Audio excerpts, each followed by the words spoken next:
रायगड जिल्हा स्थानिक गुन्हे अन्वेषण शाखा माणगाव येथे कार्यरत असलेल्या 6 पोलीस कर्मचाऱ्यांना पोलीस अधीक्षक अंचल दलाल यांनी निलंबित केल्याने पोलीस दलात खळबळ उडाली आहे।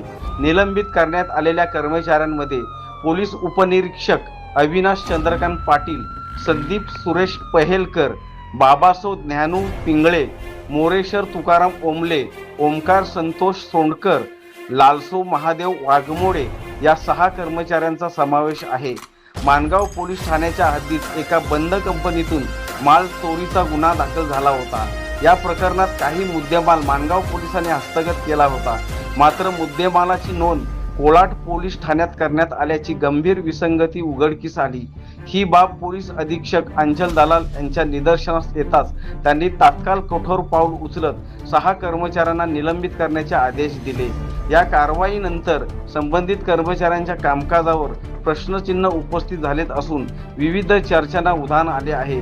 बदलीनंतरही काही कर्मचारी हस्तकांच्या माध्यमातून बेकायदेशीर वसुली करत असल्याच्या तसेच एका कर्मचाऱ्याच्या नावावर मोठ्या प्रमाणात मालमत्ता असल्याच्या चर्चाही माणगावात रंगल्या आहेत।